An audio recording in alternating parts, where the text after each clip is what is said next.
Have you ever wondered how close you've come to danger without even realizing it? At Shivering Vault, we take you there, one story at a time. But before you drift off, consider liking this video, commenting where you're watching from and at what time, and subscribing to keep these chilling stories coming. Now, let's dive into these unsettling tales.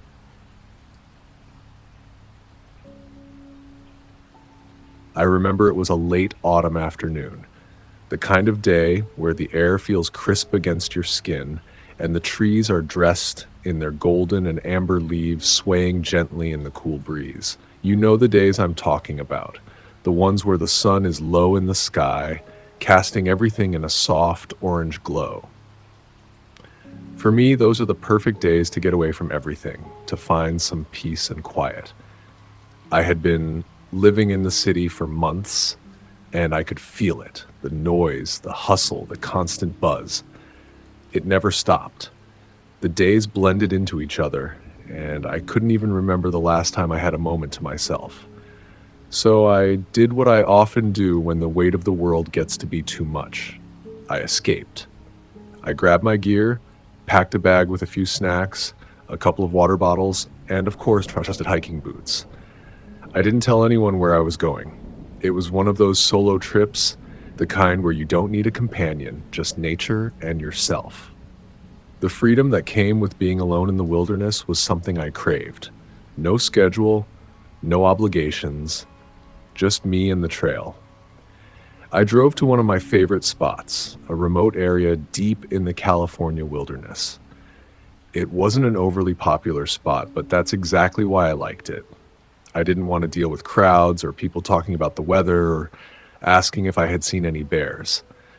I wanted isolation, a chance to really experience the wild.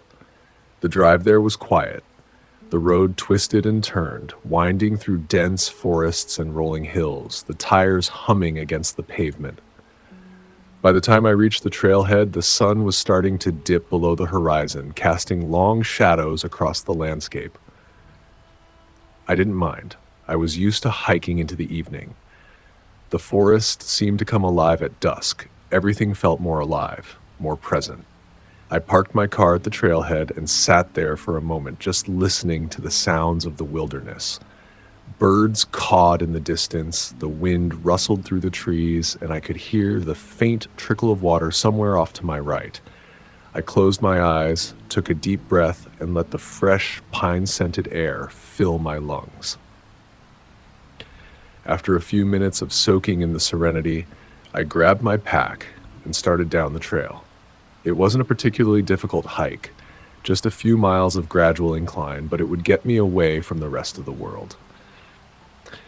The forest was quiet, and the soft crunch of leaves underfoot was the only sound I could hear. As I walked deeper into the woods, the daylight started to fade. The shadows grew longer, and the sun, which had been a warm orange, was now a muted pink.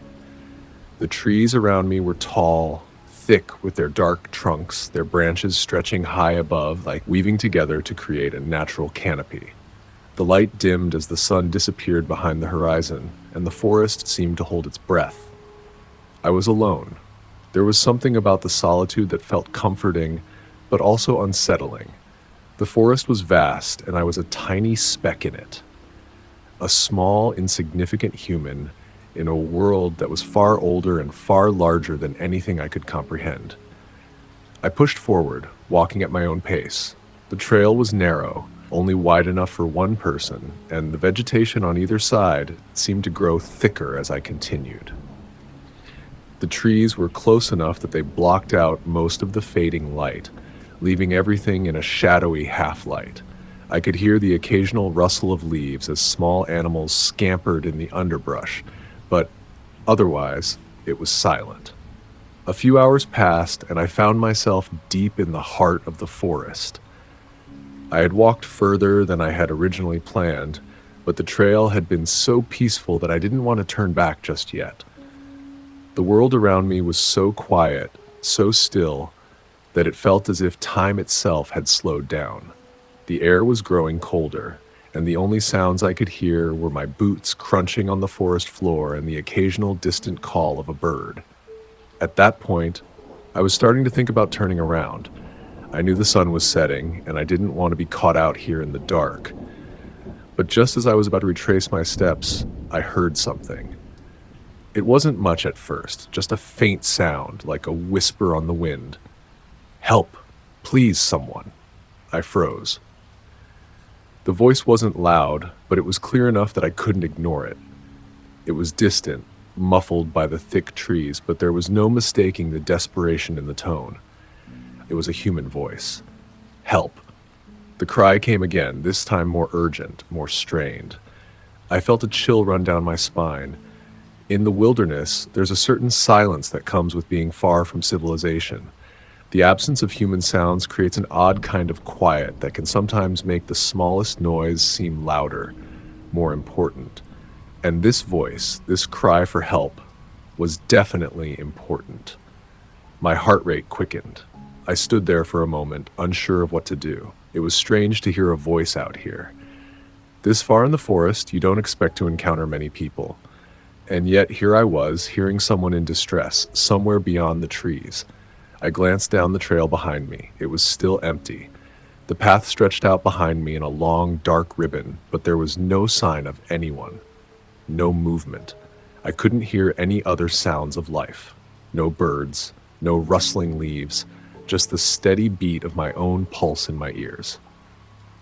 My first instinct was to turn around and head back to the trailhead. There were plenty of other hikers out here at times, but it seemed odd. The voice was so far away, yet so clear, it didn't feel right. Who would be out here calling for help in the middle of nowhere with no one else around? But the voice called again. "Help! Please! I need help!" Something in that plea made me hesitate. Maybe it was the desperation in the voice. Maybe it was the sense that someone out there was in genuine trouble. Maybe it was the sheer isolation of the forest that made it seem even more impossible, more strange. I wasn't one to ignore someone in need, and I knew this trail. I'd hiked it many times before. I had a good sense of direction, and I knew I could make it back if I needed to. Against my better judgment, I stepped off the trail. At first, I thought maybe I was imagining things. After all, the forest can play tricks on you, especially when you're alone. The wind can sound like voices, and the trees can creak and groan like someone whispering your name. But this was different. The voice wasn't the wind. It was too clear, too human. I took a few steps toward where I thought I'd heard it. The underbrush was thick here, and I had to push through a tangle of vines and small shrubs. The trees were closer together now, their trunks thick and dark, blocking out even more of the fading light. The voice didn't come again, but I kept moving forward, hoping to hear it one more time. Maybe then I could pinpoint exactly where it was coming from. But all I heard was the soft crunch of leaves underfoot and the occasional rustle of a branch swaying in the wind. And then, as I stepped deeper into the woods, it happened. The voice stopped. Just stopped. The silence that followed was thick, unnatural. It felt like the world had gone completely still. The air seemed colder, heavier, and I could feel the weight of the silence pressing down on me. Something wasn't right. I stood frozen, unsure of what to do. The silence around me seemed to stretch on forever, and my thoughts raced. I glanced around, trying to shake the uneasy feeling creeping up my spine. The forest felt different now. It wasn't just quiet, it was unnervingly still. There was no breeze, no rustle of animals in the underbrush, nothing. Even the birds had stopped singing. It was as if the entire forest had held its breath. I took a deep breath, trying to steady myself. My mind was telling me to turn back, to get out of here before anything worse happened. But the part of me that had stepped off the trail in the first place, the part that still felt responsible, the part that cared about helping someone in distress, made me take another step forward. I wasn't sure what I expected to find, but whatever it was, I wasn't prepared for it. I pushed through more undergrowth, the dense brush scratching at my arms, my boots making a soft, damp thud on the ground. The trees were packed so tightly now that it was hard to see more than a few feet ahead. The dim light filtering through the canopy gave the whole place an eerie, otherworldly glow. For the first time, I started to feel the weight of the forest around me, the oppressive feeling that something was watching me, waiting for me to make a move. And that's when I saw it. At first, it was barely noticeable, hidden behind a massive pine tree about 20 feet to my right. The figure was barely visible in the shadows, but there was something about the way it stood that made my heart skip a beat. It wasn't moving. It wasn't calling out for help like I expected. It was simply standing there, watching. I froze in place. The figure was tall, impossibly so, almost as if its height stretched beyond the limits of a normal person. I could make out a tattered, ragged cloak draped over their body, the fabric hanging loosely from their frame. It looked as though it had been worn and torn by years of exposure to the elements, frayed at the edges. But even in the dim light, I could see that it wasn't the ragged clothes that unnerved me. It was the stillness. The figure didn't move a muscle. It didn't take a step forward or call out to me like I thought it would. It just stood there as if waiting for something. For a moment, I thought it might be some kind of hiker, someone who had gotten lost like I had and was waiting for help. But the longer I stared at it, the more I realized that something wasn't right. The way it stood, too rigid, too perfect, it didn't look human anymore. I tried to convince myself that I was just imagining things, that maybe it was a trick of the light or a strange illusion caused by the isolation and quiet. But deep down, I knew better. My mind raced. I should have turned around right then. I should have gone back to the trail, called for help, anything. But I couldn't tear my eyes away. What was this thing? It was watching me. And the way it did, with an almost predatory calm, made my stomach twist in knots. I took a hesitant step backward, not wanting to provoke it, unsure if it had even seen me yet. The air seemed to thicken around me, suffocating me with every passing second. I started to feel the weight of the decision I had made to step off the trail, to enter this part of the woods. It felt like a mistake, a bad one. Then, just as I began to turn, my peripheral vision caught something else. Movement. At first, I thought it was just the wind or the trees shifting, but no. There was another figure. This one was much closer than the first, no more than 10 feet from where I stood. It was hidden partially behind another tree, but I could make out its shape, its outline in the gloom, the same ragged clothes, the same unnatural stillness. My heart pounded in my chest. There are two. The two figures didn't move toward me and didn't make a sound. They were simply standing there, watching.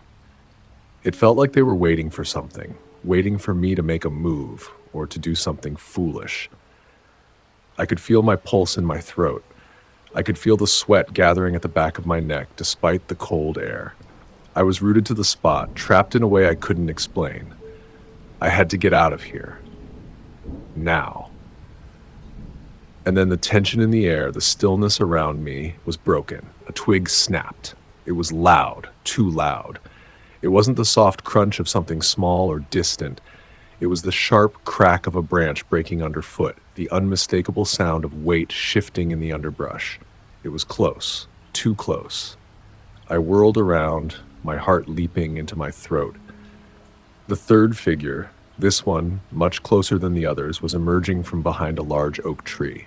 I couldn't see its face, but I could see its body, a thin, pale figure, barely clothed, its clothes as torn and worn as the others. My legs trembled, but I forced myself not to move. I didn't want to show fear. I couldn't. If I ran, I knew they would follow. But standing there, just waiting, wasn't any better. I turned slowly, looking from one figure to the next, trying to gauge how much distance I had. I couldn't tell if they were moving closer or if it was just my imagination, but I knew one thing for sure. I was in danger. Every part of me screamed to turn back, to run, but I forced myself to stay calm, to think. These figures, whatever they were, hadn't attacked yet. They were waiting. But why? I looked around, trying to find an escape route. The trail wasn't far, just behind me to the left, but in this dense forest, I had no idea what direction to go to make it back. I stepped back again, inching away from the figures, hoping they wouldn't notice, but as I moved, I felt it, the sharp, unmistakable sensation of being watched. The figures weren't just standing there anymore. They were aware of me. They were waiting for me to make the wrong move. I could feel it in the air, thick and heavy. It wasn't just the tension between us. It was something far darker, like a trap that had already been set, like I had already walked into their world without even realizing it. And then, just as I thought the air couldn't get any heavier, a voice broke the silence. It was barely a whisper, but it sent ice through my veins. "Don't run." The voice wasn't loud. In fact, it wasn't much more than a soft murmur, but it was enough to send a chill down my spine. It was a command, not a plea, not a suggestion, but a cold, detached order. "Don't run." My heart stopped. I didn't even need to look around to know where the voice came from. I could feel it in my gut, like a presence looming over me, just behind my shoulder, as if it was standing inches away. My breath caught in my throat and my body went completely rigid. I didn't dare move. For a second, the world felt completely still, as if everything had paused, frozen in time. The three figures were still standing there, their empty, dark shapes looming in the shadows. The one closest to me shifted slightly, its ragged clothing rustling just enough for me to hear, but it made no other movement. It wasn't approaching. It wasn't retreating. It was simply waiting. They wanted me to move. They wanted me to make the first move. I could feel the sweat on my palms, the tension tightening in my chest like a vice. The woods were thick with an unnatural silence, every rustling leaf or snap of a twig now echoing louder than it should have. My mind raced. I had to get out of here. I had no idea who these people were or what they wanted, but I knew one thing for sure. They weren't hikers. They weren't lost. This was no accident. This was a trap. I glanced over my shoulder, back toward the direction I came from, toward the trail. It was only a short distance away, but in this dense forest, with the light all but gone, it felt miles out of reach. There was no time to hesitate. I made my decision. I didn't wait. I didn't hesitate. I turned on my heel and ran. My boots crashed through the underbrush, the world around me blurring as I sprinted down the path, weaving between trees, feeling the sting of branches slapping against my skin. The trail was close. It had to be close, but the more I ran, the more disoriented I became. My mind was in chaos, and my breathing was ragged, too loud in the stillness of the forest. I could hear them behind me, footsteps, heavy, hurried, and much too close. My pulse was pounding in my ears, drowning out everything else. Every sound now seemed amplified, the rustling of leaves underfoot, the crunch of branches snapping, my breath tearing in and out. But the worst sound, the most terrifying sound, was the steady rhythm of those footsteps closing in. They were running too, fast and relentless. I glanced over my shoulder for a second and my stomach dropped. They were running after me, fast, too fast, their ragged clothing billowing behind them, their long strides almost impossible for something so skeletal. They were gaining on me. A surge of adrenaline flooded my body. I pushed myself harder, faster, desperate to put some distance between us. But the ground was uneven and I stumbled. My foot caught on a root and I went down, hitting the ground hard, my palms scraping against the rough earth. I gasped, pain shooting through my body, but I didn't stop. I scrambled back to my feet, adrenaline overriding the pain. My breath was coming in ragged gasps, my chest burning, but I couldn't slow down. I couldn't stop. The forest seemed to close in around me, the trees getting thicker, the path more narrow. The air was colder now, and I could feel the weight of the night pressing down on me. But the trail was just ahead. It had to be. I could see the faintest outline of the clearing, the edge of the trees. Then, just when I thought I couldn't run anymore, I burst into the clearing. The trail, the familiar path. I could see my car in the distance, just at the edge of the woods. I was so close to safety, but I couldn't stop. I couldn't even slow down. I didn't look back again. I didn't need to. I could hear them behind me, the figures closing in, fast and relentless, but I forced my legs to move, pushing them forward with everything I had. The sound of their footsteps was deafening now, pounding in my ears. I could feel their presence behind me, their cold, dead eyes on my back. Finally, I reached my car. I threw open the door, practically leaping inside, and slammed it shut behind me. My hands were shaking as I fumbled with the keys, my heart racing in my chest. I didn't even look at the figures. I didn't dare. I started the car, throwing it into gear, and floored the gas. The tires screeched as I peeled out, leaving the forest behind me in a blur. I didn't dare look in the rearview mirror, not even once. But as I drove, I could feel their eyes on me, piercing through the darkness. I kept my hands tight on the wheel, my knuckles white, my mind racing with every possible explanation, none of which made any sense.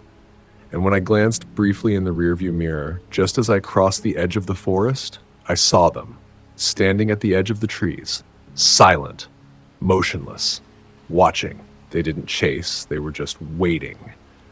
I didn't stop until I hit the nearest town. I never went hiking alone again after that. I've never told anyone the full story. How could I? Who would believe it? But one thing I know for sure, whatever it was in those woods, it's still there, waiting for the next hiker, the next person foolish enough to answer the call for help. And that thought, it haunts me.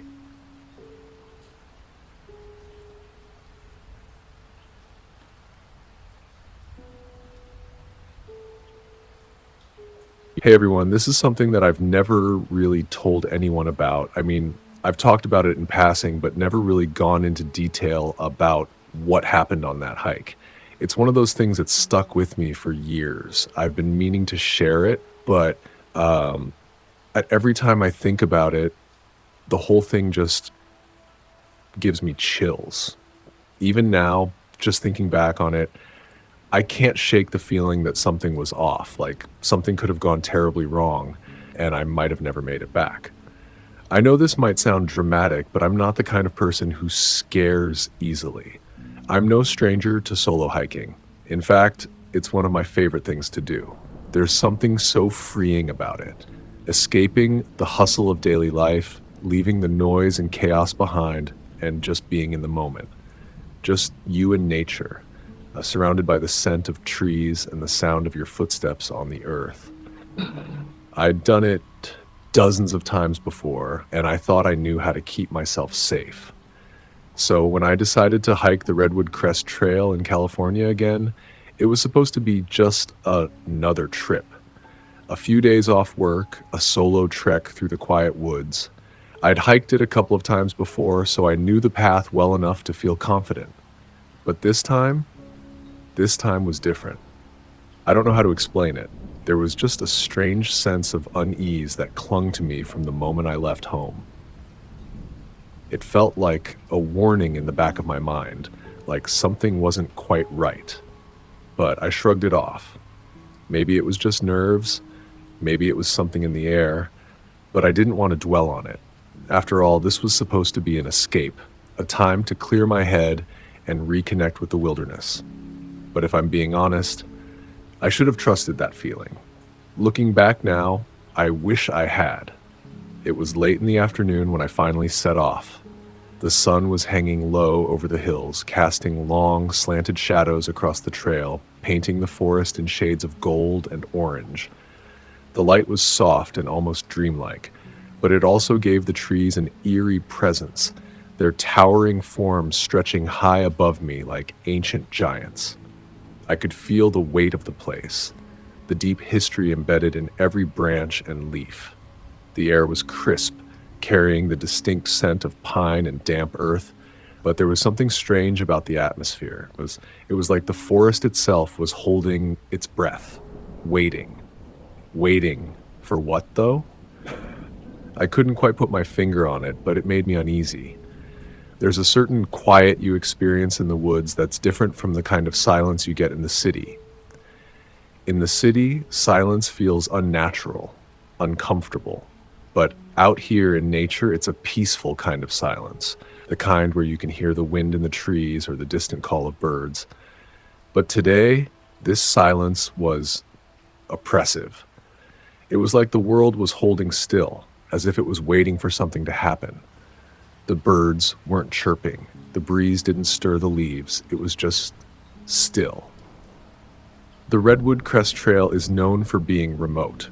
Sure, it's beautiful, with its towering redwoods and winding paths, but it's also one of those places that feels isolated, almost like it's not meant for visitors. The trees here are so tall and thick that you can barely see the sky through them. They stretch upward, their trunks gnarled and ancient, the bark rough and peeling in places. There's a sort of majesty to them, but also an underlying sense of solitude. They've stood there for centuries, untouched by time, and you can't help but feel insignificant in their presence. The ground is soft, covered in a thick carpet of pine needles that muffle the sound of your footsteps. The path is narrow and winding, often lined with jagged rocks and twisted roots. It's the kind of place where if you're not careful, you could easily lose track of where you're going. I'd been walking for a while, just taking it all in. The trail was quiet, not a soul in sight, which suited me just fine. It gave me the solitude I was looking for, the space to clear my head. The sun was dipping lower in the sky, casting long shadows on the ground as I moved deeper into the forest. The air had a cool edge to it now, a reminder that the night would soon be upon me. I checked my watch. It was getting late, but I wasn't in a hurry. I'd hiked these trails before, and I knew how to pace myself. It was then that I first noticed him. I spotted him ahead of me, just a tiny figure in the distance, moving along the trail. He was far enough that I didn't think much of him at first, just another hiker, probably on the same path. But there was something about the way he was walking that caught my attention. His movements seemed off, like he wasn't following the trail the way most people would. Instead, it was as if he was wandering aimlessly, his pace uneven, as if he was searching for something, or perhaps avoiding something. I couldn't shake the feeling that something was odd. But I didn't want to jump to conclusions. People hike this trail all the time. Sometimes you don't realize how far off the path you've gone, and it's easy to get disoriented when the forest is so dense. Still, something about him didn't sit right with me. I didn't feel threatened per se, but there was this quiet, nagging sense of discomfort that I couldn't shake. As I kept walking, I noticed that he seemed to be getting closer, slowly but surely. I wasn't in any rush to overtake him, but eventually the distance between us closed, and I found myself just behind him. That's when I really got a good look at him. He was tall, maybe in his 40s or 50s, with a wiry frame that looked like it hadn't seen much sun in a long time. His skin was pale, almost sickly, and his clothes were old, faded, jeans that were ripped at the knees, a jacket that looked like it hadn't been washed in months. His boots were scuffed, worn from years of use. There was something about him that screamed isolation, like he hadn't been in contact with the outside world for a long time, like he'd just stepped out of the woods after being there for who knows how long. But it was his eyes that stood out the most. They were the first thing I noticed when I got close enough. They were wide, almost unnaturally wide, and they seemed to track every little movement I made. There was an intensity to his gaze, as if he was studying me, trying to figure me out, and I didn't like it. His eyes were locked on mine, and even though he hadn't said a word, I felt an unsettling sense of being observed. When he saw me approaching, he smiled, but it wasn't a friendly smile. It was calculated, almost as though he was trying to convince me that everything was fine, even though I knew deep down it wasn't. His smile didn't quite reach his eyes. His expression was unsettlingly blank, like he was putting on a mask to hide something beneath it. "Hey there!" He called out in a deep voice that seemed to echo strangely around the trees. His tone was too loud for such a quiet, remote place, and the sound of it seemed to hang in the air, heavy and lingering. "You hiking alone?" I hesitated for a second. I was alone, yes, but something in his voice made me pause. It wasn't a typical greeting. It wasn't casual. It was too sharp, too deliberate. Something about it made my stomach churn, but I tried not to let it show. "Yeah," I said, keeping my voice steady, trying to remain neutral. "Just out for a hike." He nodded slowly, like he had expected that answer. "I've been hiking these trails for years," he continued, his voice now dropping into a more confidential tone, like he was sharing some insider knowledge. "You know, you're not really supposed to be out here alone. It's not safe." He chuckled, but the sound was dry, almost forced, like he was trying to be friendly but couldn't quite pull it off. "Really?" I said, trying to sound casual. "I've hiked this trail before. I'll be fine." He raised an eyebrow and gave me a slow, almost pitying look. Then his eyes flicked to my backpack as though he was assessing its contents. "You got everything you need? A map? Compass? Any weapons?" he asked, the last word hanging in the air like a challenge. "Weapons?" I blinked, not sure whether to laugh or be concerned. "Nah, I'm just here for a hike," I said, trying to keep the conversation light. His smile never faltered. "You sure?" He pressed, his voice lowering. "You might want to bring something next time. There are real dangers out here, not just wild animals, you know?" He paused, his eyes narrowing slightly. "People can be dangerous too." My heart skipped a beat. There was something about the way he said that, the weight behind his words. It wasn't a warning. It was a statement of fact, as if he was speaking from experience. It didn't sit right with me, but I tried to shake it off. Maybe I was overthinking things. After all, I was an experienced hiker, and I had never had any real problems on the trail before. Before I could respond, he changed the subject quickly, as though to steer the conversation in a different direction. "Oh, you're going to want to take the detour up ahead," he said, a sudden enthusiasm in his voice. "There's a hidden waterfall up that way. Not on any maps, but it's worth the hike. Beautiful spot." His words sounded rehearsed, like he'd said them 100 times before. The way he spoke, it didn't feel natural. It felt like he was trying too hard to convince me, to get me to go with him. And the fact that he was offering advice on something off the main trail, that made me uncomfortable. I had been hiking for a while, and I knew the area well enough to recognize that there were no waterfalls listed on the map in that direction. I took a deep breath, trying to remain calm. "I think I'll stick to the main trail," I said, hoping he'd back off. "I'm not really looking for a detour." His expression changed in an instant. The smile, that strange, calculated smile, slipped from his face, replaced with something colder, something more unsettling. "Come on, it's just a little off the path," he said, his voice dropping lower, almost to a whisper. "You'll see something you've never seen before. Trust me. It's worth it." I shook my head, my instincts telling me to get away from him. "I'm really fine with the main trail," I said firmly, trying to stand my ground.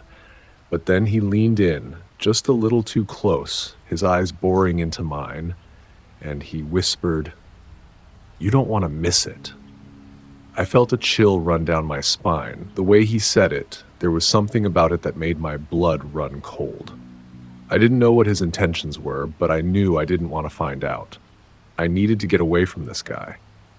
There was no way I was going off the trail with him. Just as I was about to make my excuse to leave, my eyes drifted down to his backpack.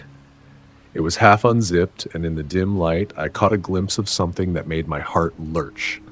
A roll of duct tape, a hunting knife, and zip ties. My breath caught in my throat, and my heart started pounding. There was no mistaking it now. This wasn't just a friendly hiker I'd run into. Something was wrong, and I knew it in the pit of my stomach. I remember that moment with such clarity, every detail etched into my mind like a scar. My heart was pounding so loudly in my chest that I thought for sure he could hear it too. I tried to swallow, but my throat felt dry. My eyes kept flicking back to that backpack, to the duct tape, the knife, the zip ties.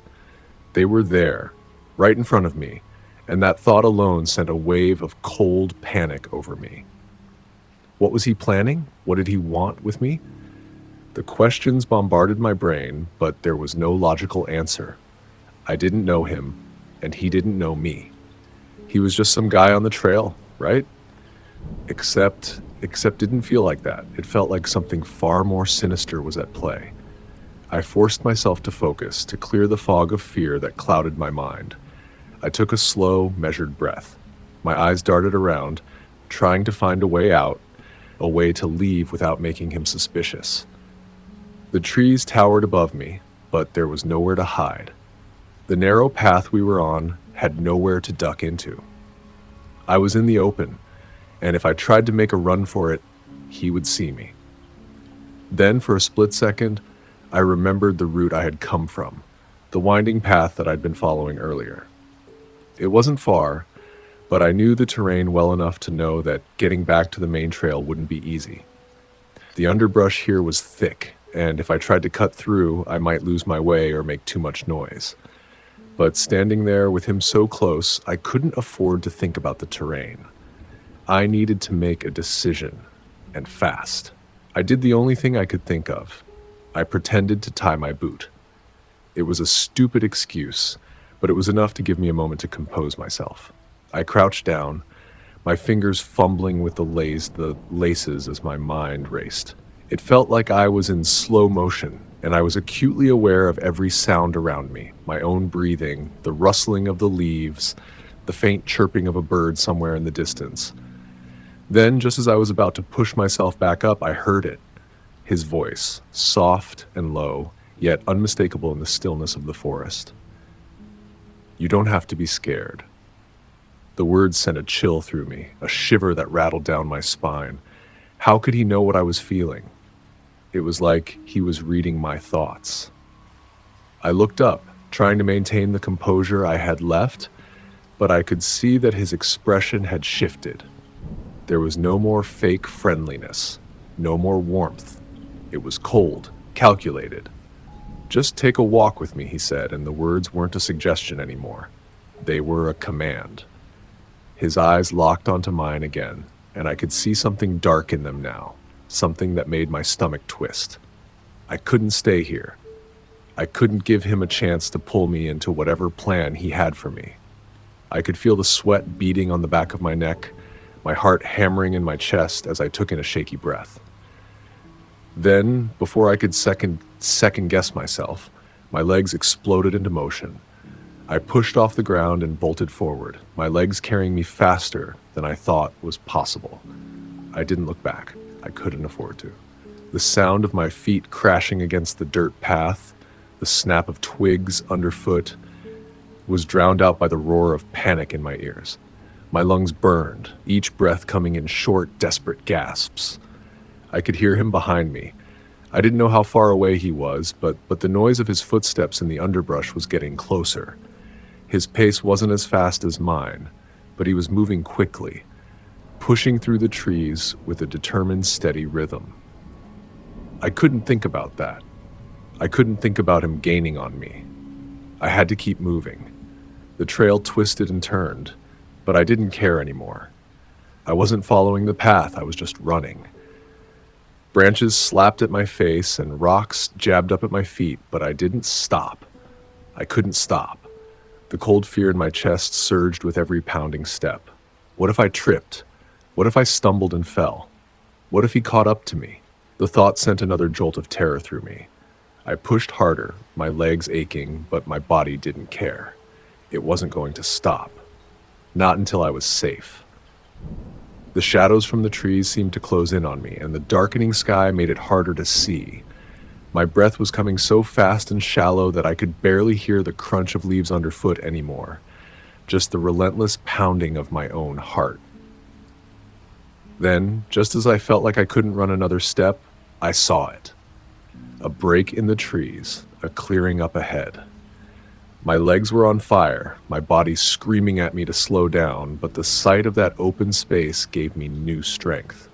The clearing was small, but it led to a bigger area, a ranger station in the distance. I knew it wasn't far. I could make it. I pushed through the last stretch of underbrush, not daring to glance over my shoulder. My feet were slapping against the dirt, the sounds of the forest muffled as the adrenaline coursed through me. I could feel my body burning with effort, but I wasn't about to stop.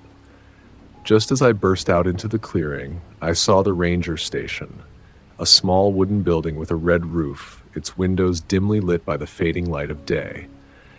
I didn't know if anyone was there, but I wasn't taking chances. I yelled out, my voice hoarse with panic. "Help! There's a guy chasing me!" I didn't even slow down. I kept running, my feet pounding the earth with desperate urgency. The ranger looked up as I neared, his expression confused, then quickly shifted to one of concern.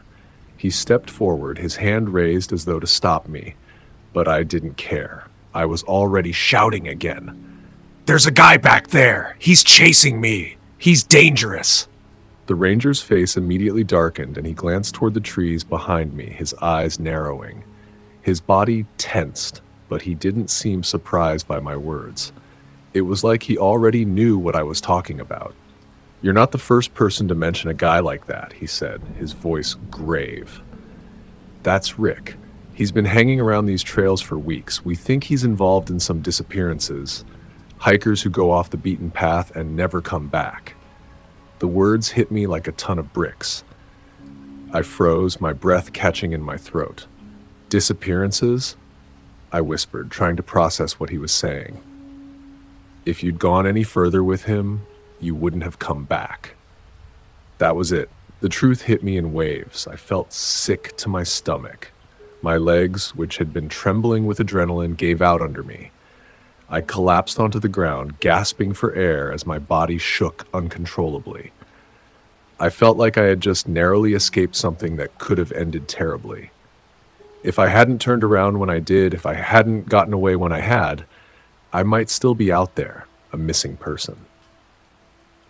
Another lost hiker who wandered too far off the path. The thought of it still haunts me. I don't hike alone anymore. Not since that day. I've tried to, but every time I think about it, I remember Rick and the way he looked at me, the way he spoke, and the sheer danger I narrowly avoided. The fear that gripped me when I realized just how close I came to something that could have been my last day on Earth, it still doesn't feel real.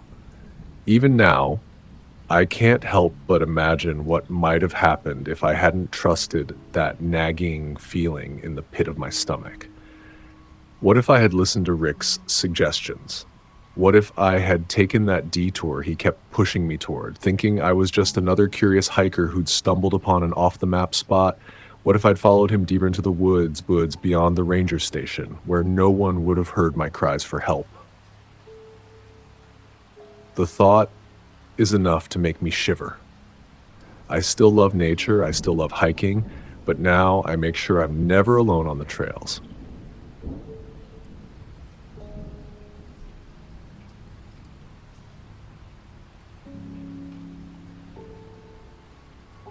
It was supposed to be a quiet, peaceful hike.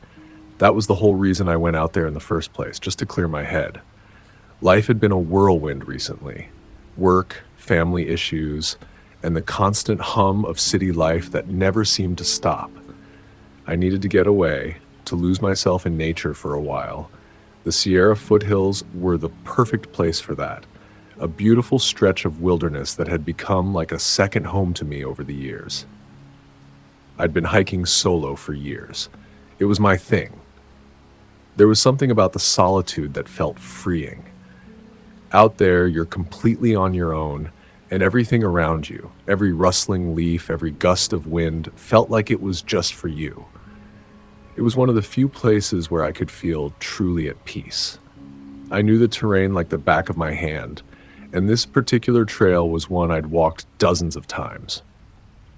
The trail I chose was a bit of a challenge, but nothing I couldn't handle. It weaved through tall pines, over rocky paths, and ascended gradually as it curved around the hills. The sun had started to dip lower in the sky, casting everything in a warm, golden glow. The kind of light that made the world feel softer, almost magical in a way. There was a crispness in the air, just enough of a chill to make the trees shiver. I wrapped my jacket a little tighter around myself as I set off. The trail was quiet, the kind of silence you only find in deep woods, and the only sounds were the soft crunch of my boots against the dirt and the occasional bird call. I relished it. It felt like a refuge from the chaos that I left behind at home. The first mile or so went by quickly. I was used to the climb, and the scenery was familiar but still beautiful. The trail was mostly shaded by thick pines, their branches creating a canopy above me. The ground was soft underfoot, the dirt giving way to the occasional rock that jutted out from the path. The sun filtered through the branches in patches, and it cast long, uneven shadows that seemed to shift and sway as I walked. I didn't see anyone at first, but that was to be expected. This trail wasn't exactly a tourist hotspot. People who hiked here were usually serious about it. A few people would pass by occasionally, but not often. It was peaceful, just like I had hoped. That was until I noticed him. At first, I wasn't sure what to make of it. There was a figure up ahead, barely visible through the thinning trees. From the distance, he seemed like just another hiker, someone else who had come to enjoy the trail. I couldn't tell much about him except that he was walking slowly, methodically. At first, it didn't seem strange. People hike at different paces. Some move fast, others take their time. I slowed my pace to match his, wanting to avoid getting too close. But after a few minutes, I started to realize that something about his movements felt off. It wasn't just that he was moving slowly. It was the way he kept glancing back at me. At first, I thought it was nothing, that maybe he was just looking at the view or trying to make sure he wasn't about to bump into me, but then it happened again and again. Every time I took a few steps forward, he would look back at me, like he was tracking my movements. It wasn't casual. It wasn't just a glance to check if someone was nearby. It felt deliberate. I couldn't help but feel the hair on the back of my neck stand up. There was something about his gaze, something about the way he kept checking to see how close I was. It wasn't normal, at least not in my experience. I figured he might have been some kind of newbie, unsure of the trail, maybe even a little nervous. But why would someone keep looking back at someone who was obviously just minding their own business? I tried not to make too much of it, tried to convince myself that it was all in my head. Maybe he was just as cautious as I was about being out in the wilderness alone. Still, I couldn't shake the feeling. As I walked, I began to pay more attention to him. He wasn't wearing anything unusual, just a dark jacket, hiking boots, and a worn cap that shaded his face. His gait was strange, though. It was like he was moving in fits and starts. Sometimes he would walk fast for a few steps, then slow down, almost as though he was hesitant, almost like he was waiting for something or someone. I pushed the thought away and focused on the trail ahead of me. My boots were still crunching against the soft dirt, the sound of my steps filling the space between us. As I moved, I could hear the leaves rustling in the breeze above, the occasional bird flitting between the trees. Everything was normal, but somehow my mind wouldn't let go of that unsettling feeling. It was odd. In all my years of hiking, I had never seen anyone act like this. Most people were either heading straight for their destination or stopping for a rest. They didn't meander off the path like that, looking around, checking the trees. And when I moved again, his eyes met mine for just a second. That same unsettling gaze. For a moment, I felt something cold settle in my stomach. I tried to ignore it. I really did. But something told me I wasn't just dealing with an innocent hiker. There was something more to it. He wasn't acting like someone who was just passing through. It wasn't just that he kept looking at me. It was the way he moved, the way he seemed to drift. Maybe I was overthinking things. Maybe he was just another person trying to enjoy a solitary hike, just like me. But as I passed him, I could feel him shift like a predator, silently positioning itself. Then, out of nowhere, he lunged. Everything happened so fast, I barely had time to react. His hand shot out like lightning, grabbing my wrist with an iron grip that nearly made me stumble. It wasn't the kind of grip you expect from a casual hiker. It was desperate, almost frantic, like he had been waiting for the perfect moment. His fingers were cold, almost unnaturally so, and they dug into my skin, sending a shock of panic coursing through me. I I froze for a split second, my mind trying to process what was happening. His other hand came up, and before I could do anything, I felt something sharp press against my ribs. It was a knife. I didn't even have time to scream. The words wouldn't come. My body was flooded with a sense of pure terror, and everything around me seemed to blur as my heart hammered in my chest. I could hear my breath coming in quick, shallow gasps, but everything else, the sounds of the forest, the wind through the trees, seemed distant, muffled, like I was trapped underwater. He was so close now. I could feel his breath on my cheek, a mix of stale tobacco and something else, something sour and metallic. He hissed into my ear, his voice low and jagged. "Don't scream." His words cut through the fog of fear in my mind, but they didn't calm me down. If anything, they made my heart race even faster. There was something about the way he said it, so matter of fact, like he knew exactly how this was going to go. I wanted to fight. I had to fight. But fear had locked up my body, made my limbs feel heavy and stiff, like I was sinking into the earth. But then something in me snapped. It was like a switch flipped in my brain. I couldn't just stand there. I couldn't just let him do whatever it was he was planning. Without thinking, I shifted my weight, using every ounce of strength I had. I kicked backward hard, aiming for his shin. My boot connected with something solid, and I heard him grunt in pain. That moment of contact, that jolt of pain for him, was all I needed. The adrenaline surged through me like an electric shock, and I shoved my body sideways, twisting and jerking free from his grip. I didn't waste a second. I sprinted forward, my legs pumping hard against the dirt as I pushed myself to go faster than I'd ever run in my life. The trail was no longer a comforting path. Now it felt like a prison. The trees on either side closing in, the shadows stretching and shifting like they were reaching for me. The world around me seemed to narrow as I focused on one goal: get away.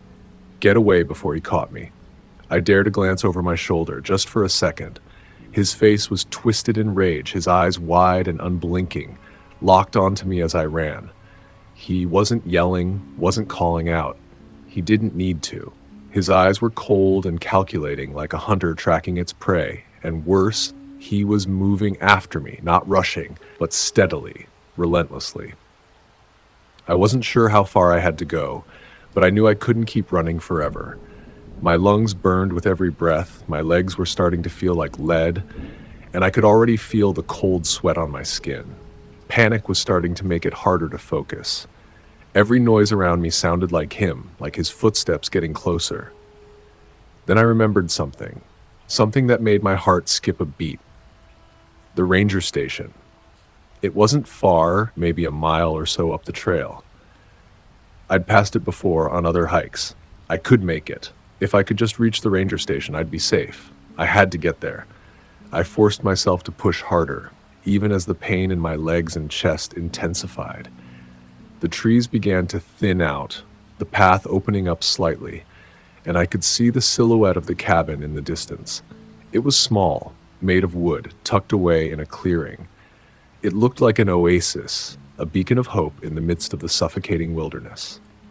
But I wasn't there yet. My eyes stayed locked on the cabin, and I didn't dare look behind me again. My mind was a blur of desperation. Get to the cabin, get to the door, get inside, and hope that someone was there. I had to make it. I could see the ranger station ahead, the small wooden cabin standing alone in the clearing. It looked like the light at the end of a tunnel, and I pushed myself harder, my legs screaming in protest. But I couldn't slow down now. My breath came in ragged bursts, and my heart was slamming against my chest like it was trying to break free. I could hear the leaves rustling behind me again, the sound of footsteps. He was still there. He was still coming. The cabin was so close now, but it felt like an eternity before I finally reached the door.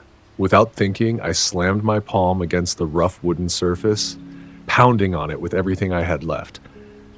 "Please, open the door. Please," I screamed, my voice desperate, hoarse from the panic that was clawing at my throat.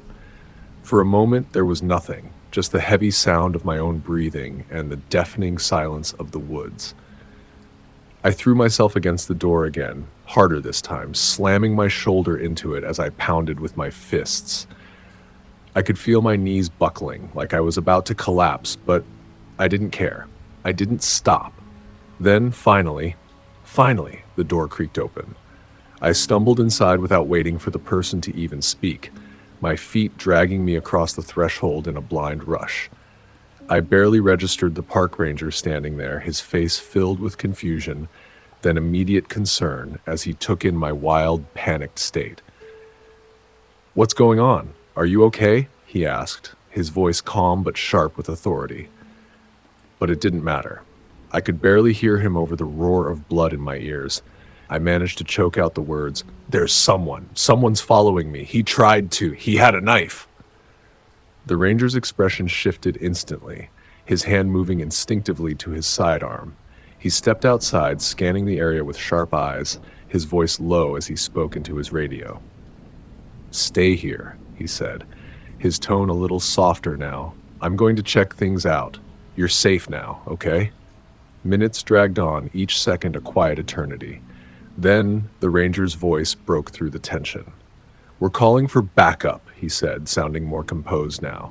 "I'm going to have officers come and sweep the area. Just stay here." I didn't protest. I couldn't have gone out there, even if I wanted to. My legs felt like jelly, my body still shaking uncontrollably. The idea of stepping outside again, back into that dark, unknown wilderness with that man lurking around, was too much to bear. The ranger stayed outside for a while, his flashlight sweeping across the trees. The sound of his voice crackling through the radio was all that filled the air, a thin thread of safety in the otherwise oppressive silence. Eventually, other voices joined in, other officers arriving to help.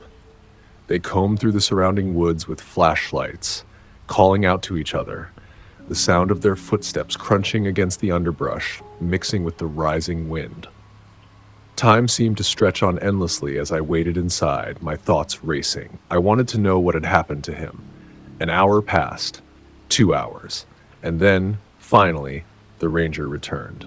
He stepped through the door and gave me a quick look, one that said everything without needing to be spoken. He seemed tired, but his eyes were sharp, scanning the room for signs of anything else. "They found some traces," he said, his voice low. "Footprints, some broken branches, but no sign of him. Nothing concrete." I felt a cold knot settle in my stomach. I had been hoping they'd found him, but they hadn't. There were no guarantees. The man was still out there somewhere in the vast wilderness. And though they had found signs of someone passing through, there was no trace of him beyond that. He had vanished. I didn't know what was worse, the thought that he was still somewhere in those woods, or the fact that I might never know why he had done what he did. What was his purpose? Was I just in the wrong place at the wrong time, or had he been targeting me all along? The ranger gave me a sympathetic look, but there was nothing he could say. "We'll keep patrolling the area," he assured me. "But right now, he's not here. You're safe." Safe? It didn't feel like it. I nodded anyway, too shaken to speak. The rest of the night passed in a blur. The officers searched until dawn, but they never found the man. They found traces of him, a discarded knife, footprints leading off into the woods, but they never caught him. Never saw him again. I never hiked alone after that. In fact, I don't think I'll ever hike alone again, not in those woods. I can't shake the feeling that the man is still out there, that he's waiting, watching just beyond the trees, and I'll never really be safe. It was supposed to be a peaceful hike, a break from everything. I thought I knew those woods like the back of my hand, but now I'll never look at them the same way again.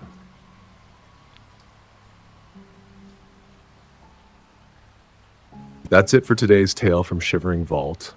If you have a story worth sharing, drop it in the comments or send it our way. Don't forget to subscribe and share with your fellow thrill seekers. As always, the Shivering Vault thanks you for unlocking today's tale. Until next time, the vault awaits your return.